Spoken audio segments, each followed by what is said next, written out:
Welcome to Real Talk, and you've got me, Anne. And I've done this once before where I came on and I shared a little personal message.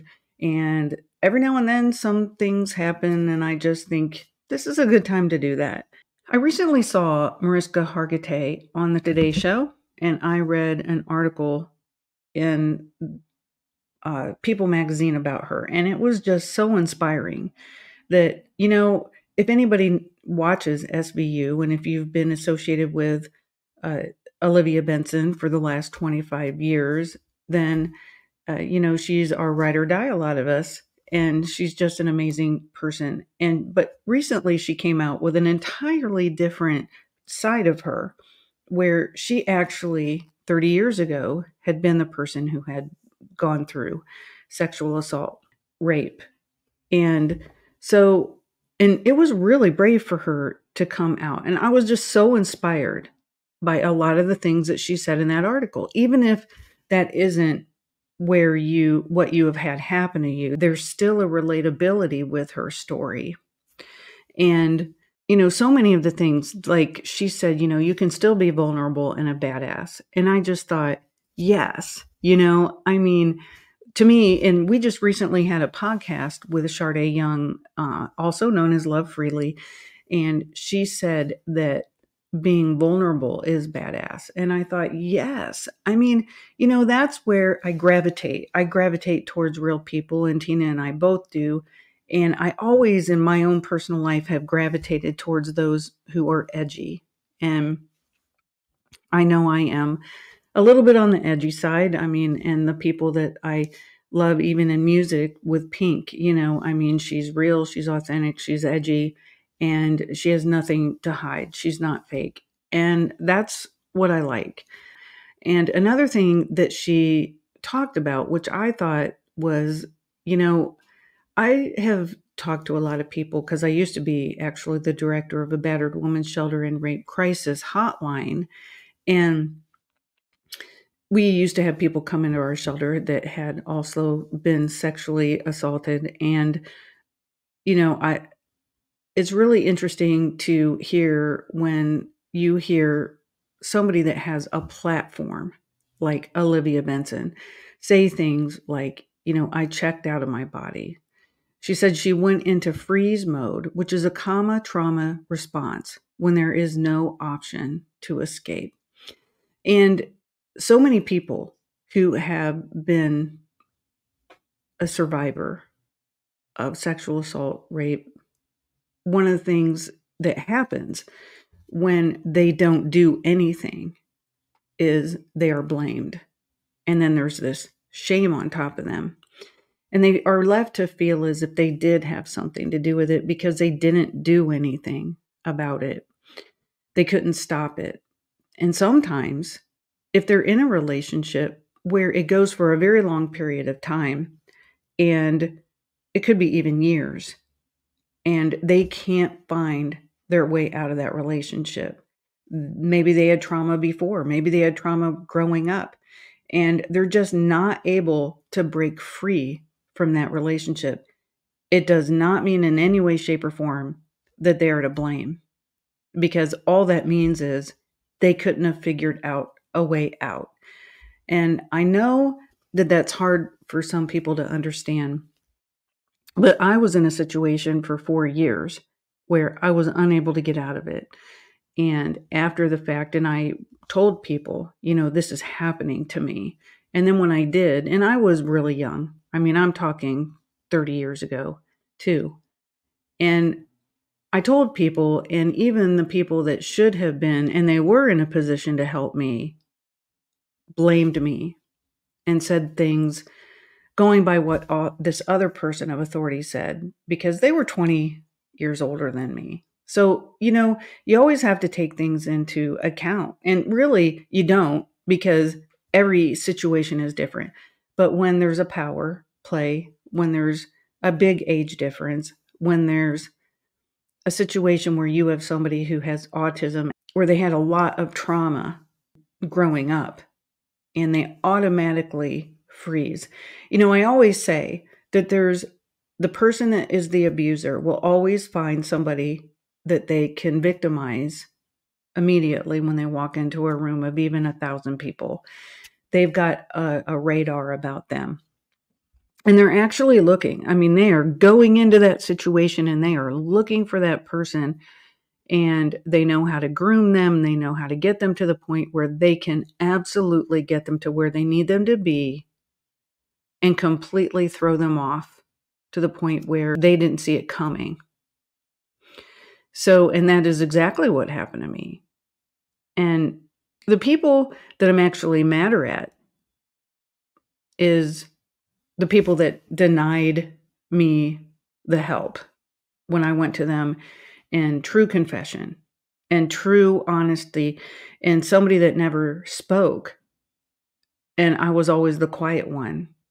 And I actually, after that happened to me for those next years, I hardly talked to anybody. I went into what I was when I was younger, when it's like this selective mutism where you just don't talk. And I went into complete, I mean, if anybody would have known me before this happened and then they knew me after this happened and during those years, they would have known, hey, what is going on with Anne? Something is going on. And I want to put that out there because I think everybody knows people well enough that if you see a huge change in their behavior, even if they're an adult, you might want to just say, hey, what's going on? And you know what ended up happening is after I told my best friend and the people in charge of a church where it was happening, where I also worked, my best friend, I mean, we were, everything to each other. We did everything with each other. And she totally, bam, was gone. Because we got clean together, we hung out together to the point where we really did help each other through some pretty significant life situations. And then when it happened that happened to me, she couldn't deal with it and she was out. Okay. So when you go to other people in authority that really are a lot more further removed from the situation, you would hope that they might just jump in and say, yeah, I believe you. I believe, to have somebody just say, I believe you. Maybe you don't. Maybe you're not sure yet. But just to say, you know what? I hear you. That is so important to somebody that comes to you with something so significant. One of the things that I did from the things that have happened to me is I've decided to, we have this platform. We have created a way for people, for me, Tina, and anybody else that comes on the podcast to be able to tell their story because lots of people have been silenced. And for the listeners to be able to know that they're not alone. And that's always been the purpose of this. One of the things that Mariska did, which I think is absolutely beautiful, is she created the Joyful Heart Foundation to help those who have been sexually assaulted. And that she stated that she was doing the work on the outside of her with others so that she could also do the work on the inside. And I get it. I mean, I get more out of helping other people, and that helps me. That blesses me. When I have held hands with people in the battered women's shelter or at the hospital or in the jails, I've gotten more out of that for myself. I always say, because I do have a master's degree, but I got a master's degree in helping people. And that will always and that will always be my true passion. Minimizing is so common when someone is raped. Sometimes it is the people around us who call it what it is before we truly understand what happened to us. And that's what happened to Mariska as you read the article. She also says something so profound that trauma fractures our mind and our memory, the way a mirror fractures. And I know that whenever anybody has gone through something so traumatic, I think it alters your brain. It alters it, like something happens to the brain at that moment in time. And it reminds me, which Tina and I've talked about, a tree and the rings in a tree, or The Body Keeps the Score book, and how, it's like there's things in it that where you can see the marks, you can see the scars, you can see the path that a person took, the journey that they took, and the pain that they went through along the way. And you can look at somebody's life even when they're 100 years old, at when they were 5, and you can see, yeah, that happened. One of the things that she said was that she still was looking for an apology from the person who hurt her. I don't want that. I never want to see that person in my life again. I never want to breathe the same air as that person. But what I do, and what I always wanted, and I still think it matters to me, is that the people who ignored me, the people who blamed me, shamed me, sat across from me and said, "You wanted it," the people from the church that changed my life forever, because instead of believing me, they blamed me, and they also told, it created a path for me to actually not work at the church anymore, for me to be looked at differently instead of the person who actually did it. And I don't think that anybody who comes forth and tells that somebody's done this to them, whatever it is that they've done, that they should be the one that's looked at as where the shame is placed on them.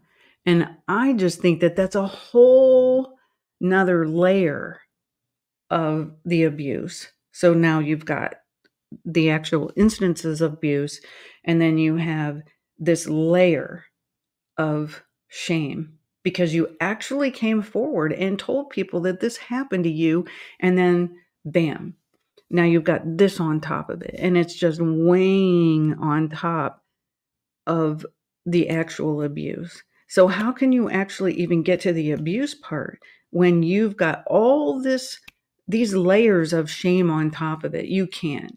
And then you've got this person and all these other people that are just laying more and more blame and shame on top of that. And so you just shut down even more, and you're not able to even actually reach the part that you need to get to. The other thing that she talks about, which I think is very significant, is that it doesn't define you. I mean, I thought that it did for a really long time, and I wore it. I mean, when I walked into the room, it was really like I was wearing a shirt that said that this had happened to me. And I, of course, wasn't, but that's how I felt. I mean, I felt that all of my abuse, from the time that I was born all the way up until this incident had happened to me, and I was like 29 when it stopped. And then my life started over when I was 30. And that's when I really started the healing and started living, I guess. But I still am, I was not the person that I am today. And that stuff is like in the rear view mirror, and I don't even know that person anymore, which is a really amazing thing, but it took a lot of work to get here. So don't ever, ever, ever be ashamed of the journey and how long it takes you to get here. I mean, it took her 30 years to come out and say something.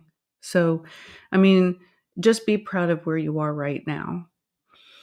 She also talks about her mother's passing away in a car accident when she was only 3 years old. Mariska was in the back seat with her brother when it happened. And she says, when somebody has early childhood trauma and you lose a parent, you don't have proper attachment. And I really believe that I didn't. And that's, another thing that I wanted to just share and talk about briefly, because, there's no shame in that either on our parts. And things happen to us which create something like that, but it's up to us in what we do with it. And that's where eventually our choice does come into play in what we do with it. And I didn't have the attachment with my biological mom. I don't think I ever had the attachment with my adopted mom. And having so much loss and so many things happen to me before I was even 18 years old, and even as a young child, and then losing my sister when I was only 11 after my dad passed away, to she was given back to the system, and we really never had a relationship again. There were so many things that happened, and so many lies and secrets that were buried on top of those things, and where I was told not to tell, that I really think it affects your ability to attach, or to be able to um, be close with anybody, or even be trusting with anybody, because I wasn't. And I think that that's what kept me so distant, and eventually getting to the point where even young, I would started drinking, and then I was drinking a lot by the time I was in my 20s. And it just, through college and everything, I mean, that's what I did. I just drank. And I think that that helped me get through a lot of my hurtful times. It was very hard for me to feel everything that had happened. And so numbing, I think I felt, was the only option. One of the things that I really liked about what she said was that she said that she was glad that she had found success later, because she could not handle it before when she was younger. I know that I know that it has taken me an entire lifetime to get where I am. And I would never in a million years want to go back to my 20s and 30s and 40s. And I like right where I am. It was a process. And it took me this long to grow up. I always say, it finally feels like I'm the age I'm supposed to be. I mean, I don't feel my age, but at least I feel like an adult. And that is really important. And I know that the autism and the disabilities have a lot to do with that too. And then the trauma on top of that, which also, stops you kind of where the abuse happened. And so it took me a long time to become an adult. One of the most amazing things that she asked, or is her mantra actually, she says that she lives by this: what would you do if you weren't scared? And I mean, what an amazing question to ask yourself over and over again throughout your day or throughout your life, whenever you come up against something that really scares you to the point where you're like, oh my gosh, I can't do this. But it's something that you really want to do. I mean, imagine if we get to the end of our life and then we allowed our fear to stop us from being able to do any of those things that we really wanted to do. And we only get one shot. So, yeah, I mean, it's just so important that we don't let our fear stand in the way. And I've learned that the hard way. I allowed my fear to stop me for a good 30 years, and allowed me to keep getting in the same situations over and over again. That vicious cycle of, because your abuse affects you so much, that you end up getting back into the same situation, like with Sade Young, the recent episode, she talked about continuing to date her father. And so many of us do those types of things, get into bad relationships because of the trauma that we had.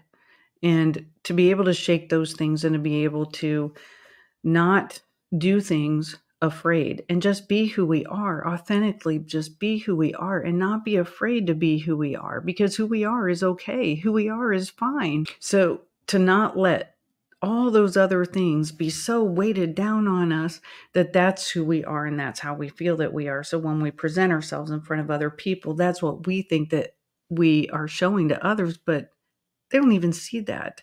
I mean, I've learned that over time. And there are so many layers to who we are. And there are so many lives that we have. And I've had many, many lives.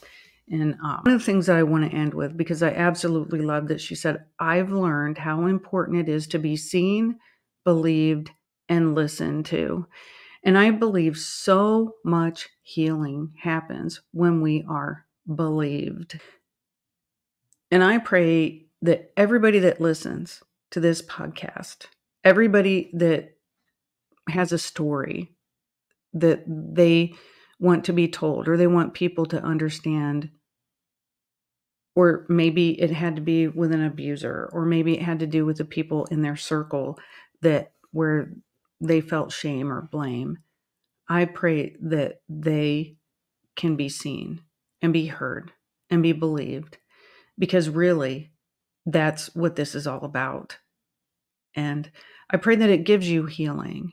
I also want to just say this, you know, I don't know if my sister will ever see these, probably not. But every single time I do these episodes, she is right there at the forefront of my mind. And I just want her to know how much I love her and how much it wasn't a choice for me.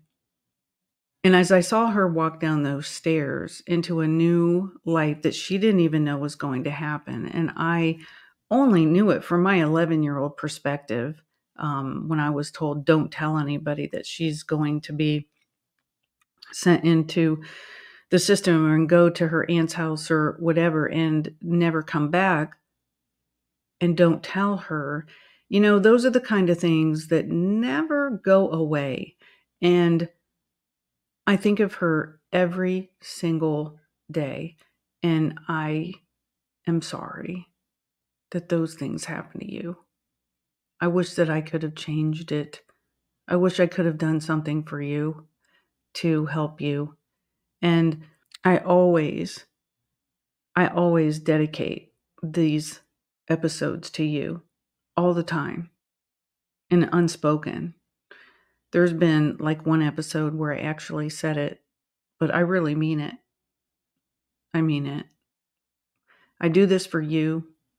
I do this because we were told not to tell. And I do this for anybody who has something happening to them and they have a secret. They have something that they're hidden deep down inside of them, and they don't want to tell. They feel that they can't tell. They're hurting. They feel alone and maybe hopeless. And I want them to know that they're not alone and there is hope. And there are people out here like me or Tina that are listening, and that we are here for you and we want to help. And we believe you. We believe you. We believe your story.